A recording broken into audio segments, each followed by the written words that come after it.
here, in natural light and a coffee cream hue, is the one we sometimes call our twin sister. Observed in the ultraviolet spectrum, she might even seem welcoming. Visiting Venus is even more dangerous than playing Russian roulette. And to prove it, we're going to dive in, descend beneath the thick layers of clouds, and land on the surface. But before you step out of your cabin, a quick weather update is in order to show you the extent of the problem. Hello, the forecast for tomorrow. It's going to be hot everywhere. Over here, it will be 462 degrees, and there, it will also be 462 degrees, and it will be cloudy everywhere. Everywhere, wherever you move on the surface, over here or over there, the weather for tomorrow will be the same as yesterday. In fact, across the entire planet, it will be 462 degrees, and for the centuries to come, good luck. As soon as you arrive, that's it, everyone off. Venus is a one-way trip. But if you like bleak and dried up landscapes in red, orange, yellow, and dark brown, then this planet is made for you, and you should be at the corners. To have the honor of being the first humans to personally visit a rather ill-tempered hell, but one named after the Roman goddess of love. Here, the energy from the sun that manages to pierce through the clouds remains trapped. The greenhouse effect is out of control, raising surface temperatures above the melting point. Tin and lead like zinc, or you? And that's not even counting the staggering atmospheric pressure at the surface, 92 times higher than on our world. It crushes you and presses on your cabin, just like a 900-meter thick column of water would on Earth. Subjected to these hellish conditions, the Soviet probe Venera 5, which plunged into Venus's atmosphere in 1969, stopped transmitting, crushed by the pressure, while it was still 18 kilometers above the surface. As for the heavily armored probe Venera 13, once it landed on the surface, it managed the feat of holding out. 2 hours and 7 minutes in the crushing and scorching atmosphere. Just enough time to take a few pictures before finally giving out for good. So it could end very badly whether you stay inside or decide to go out. Your life expectancy inside the reassuring and increasingly hot interior of your ship is measured at most in minutes. We will convert minutes to seconds by being the first humans to set foot there and leave them stuck, and melted into this harsh, burning, pressurized environment with no oxygen or water vapor. If we set aside your imminent death for a moment, the first thing you would notice almost instantly would be the phenomenal pressure exerted on you, followed by a faint burning smell. Oddly enough, even though it's over 460 degrees, you technically wouldn't burn. Simply being exposed to the carbon dioxide, too, which accounts for 96.2% of the air here. The suit's material would finish cooking you from the inside just by thermal conduction.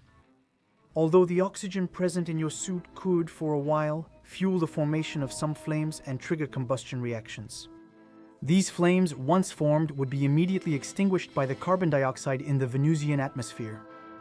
So, after just a few seconds at most, instead of fire, all that would be left would be your body, a kind of hot, shapeless, nameless mush. And since you've already been crushed and then melted, you might as well keep wandering in your mind through the screaming wonders of inhospitability hidden by the planet of the goddess of love. Around you, the light seems to come from everywhere. Diffused by the carbon dioxide, two molecules. It struggles to make its way in a straight line through an atmosphere so dense you could cut it with a knife. At ground level, the air is so opaque that visibility is barely over 3 kilometers. And so, you don't have to look at this view for the entire episode. Let's imagine that our eyes are able to see beyond it. Everything is covered in a hazy yellow, orange, or reddish tint. And in the sky, the sun is at best just a diffuse halo, perpetually veiled behind a barrier swept at high altitude by clouds of sulfuric acid. Because of the planet's counterclockwise rotation, the star heading towards sunset falls toward the east. But before you see it disappear, you would have to wait several of our weeks. Because Venus rotates very slowly on its axis to the point where from one sunset to the next. Here you must wait 243 Earth days. And since the time it takes the planet to complete a full orbit around our star is 224.7 days, that means a Venusian day is longer than one of its years. Maybe you're thinking it would have been wiser, hoping to find more favorable conditions, to land on the dark side where the nights last. 121 of our days. The surface temperature there is about 462 degrees Celsius, and Venus has no seasons. Neither night nor proximity to the pole affects these temperatures. Sorry, it's hell on the surface, everywhere on its face, whether exposed to the sun or plunged into the dark night. Or the night sky would be starless, black like an oven at 200 degrees Celsius hotter than yours at its highest setting. The origin of this uniformity is in the upper atmosphere, where rotating cloud layers continually circle the planet, faster than the planet itself rotates. These winds mainly ensure heat is evenly distributed across the surface. In the upper atmosphere at the equator, they can reach speeds of about 550 kilometers per hour. Completing a full rotation around Venus takes just 4 of our days. Anyway, even if it had been cooler on the other side, you wouldn't have been able to go there. Because here, even though the gravity is slightly lower than on our world, it's extremely difficult to move around. 92 times heavier than ours, Venus's atmosphere is so dense the air must feel thick. Just think, here on the surface, a single cubic meter of air weighs nearly 67 kilograms. Even though wind speed at ground level rarely exceeds a few kilometers per hour. Their density exerts such pressure that they would act on you like a powerful current, with even your slightest movements being hindered by the resistance of the air pushing against you. Additionally, under extreme pressure in the lower atmosphere, carbon dioxide too has changed from a gas. It's now a supercritical fluid, like your situation. Capable of diffusing like a gas through solids, it also acts as a solvent, like a liquid that, if you weren't already dead, could have made you regret being born. Since I've already ruined the mood, I might as well listen to him. Are you hearing it right now? Made by the Venera 14 probe in 1992, the very first audio recording from a celestial body other than our own. Although the winds at ground level are relatively weak, the Venusian atmosphere is very dense, so the propagation of sound is greatly amplified, giving the impression of a powerful and constant background roar. Meanwhile, if, despite everything, you are among those who believe that hope is always the last thing to die, here's a little secret for you. On Venus at ground level, neither night nor proximity to the pole can affect temperatures, but altitude can. This means that there are mountain ranges that could actually cool you down a bit. It's estimated that Mount Scotty's summit is the planet's highest point at 10,700 meters above the average radius. Temperatures can fall to a cold 380 degrees C with pressure around 44 atmospheres. Almost 2 kilometers above Everest, the pressure equals what you'd find under 450 meters of ocean on Earth. This is the best you'll find on the surface, where you can even discover rare snow made of heavy metals. In the Maxwell Mountain Range, scientists have identified reflective substances that visually resemble white powder. These strange deposits likely originate from particles released into the atmosphere by volcanic eruptions. And although they are volatile in the lower layers, they would find favorable conditions at higher altitudes to precipitate and settle as sulfide iron and lead crystals. There at the summit, if you lifted your nose from that burning metallic sulfide powder to continue the ascent by balloon. Then, as you rise into the upper part of the atmosphere, gradually leaving the dense layers of carbon dioxide, you would eventually reach about 20 kilometers above the summit, a misty zone, the scene of occasional sulfuric acid rain. These corrosive showers never reach Venus's surface because the acidic microdroplets always evaporate before getting close to the ground. Once the temperature surpasses 300 degrees Celsius, they will start returning to their original regions. By following these vapors as they rise, you would eventually pass 50 kilometers in altitude into thick cloud layers, yellowed by sulfuric acid and sulfur dioxide. These cloud layers, which completely envelop the planet, reflect nearly 75% of the sunlight that reaches them back into space.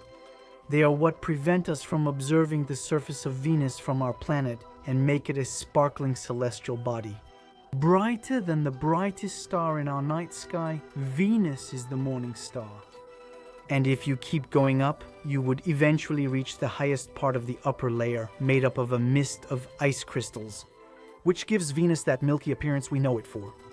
Although it's probably wiser to stop before between 52 and 54 kilometers in altitude. This is literally where the planet's most temperate environment is found. If we ignore the corrosive environment filled with sulfuric acid clouds, temperatures range from 20 to 35 degrees Celsius. And the atmospheric pressure there is pretty much the same as what we experience here on Earth at sea level. Unfortunately, you still won't find any trace of liquid water here, so all you have left are your eyes to cry and to quench your thirst. Using time you haven't had in a while to reflect on the facts. Just think that, like Mars, Venus might have experienced something similar several billion years ago. Temperate conditions allowing the existence of liquid water on the surface, water that has now disappeared, evaporated and dissociated in the upper atmosphere. You will leave too soon, having arrived too late to visit this planet. While you wait for the end, let me describe the environment awaiting your tomb. Beneath the clouds, the surface is a vast and continuous volcanic landscape, dry and desert-like, practically devoid of any significant features. As far as the eye can see, there are endless, sprawling plains. Like you, they soullessly cover 80% of the planet. These vast, monotonous areas stretch for thousands of kilometers and can sink up to 2,900 meters below average surface level, forming immense depressing depressions that cover about 1/5 of the surface of Venus. However, there are also kinds of continents there, in the north, near the polar regions. Istar, which is about the size of Australia and is home to the immense mountain range where Mount Skadi is located. Near the equator, the continent Aphrodite, which is 3 times larger than Istar, has an area similar to that of South America. There you can also find, among others, Mount Mahat, a volcano as tall as our own Everest. Volcanic activity on Venus continues to shape and torment its landscapes. More than 1,600 volcanoes have been identified, including 167 that are over 100 kilometers in diameter. By comparison, our planet as a whole has only one volcanic system of such dimensions. The abundant eruptions here have also contributed to the formation of strange and atypical structures on the surface. Forests, which look like overcooked pancakes, can be up to 50 kilometers wide and nearly 700 meters tall. It is believed that these domes are caused by eruptions of viscous lava which, under high atmospheric pressure, could not really flow, to the point of piling up and cooling in the form of disks. As for these concentric fracture structures, whose dimensions rival those of our countries, called coronae, they result from the upwelling of mantle plumes that have lifted the thin Venusian crust in places, which then subsided once the plumes receded. Finally, the surface of the planet is scattered with thousands of impact craters, all of which are large in size. Because the atmosphere here is so dense, only meteorites over 50 meters are thought to reach the surface. The remarkable state of preservation of all these impact traces suggests that Venus is devoid of tectonic activity. Instead, it is believed to be the scene of a cyclical process that, every few hundred million years, when the temperatures beneath the crust reach a critical level, causes an almost complete renewal of its surface. The planet then releases the excess stored heat in the form of a widespread eruption that, over a period of several million years, would completely reshape and recycle the surface crust.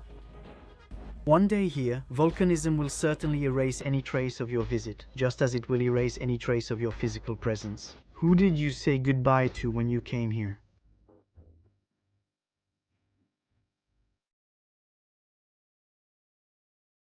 I told you we shouldn't have come here. Yeah, well, I know, but look, I found a rock. Yeah, what a nice rock. Wait, look, I found a rock too. Oh, it's smaller.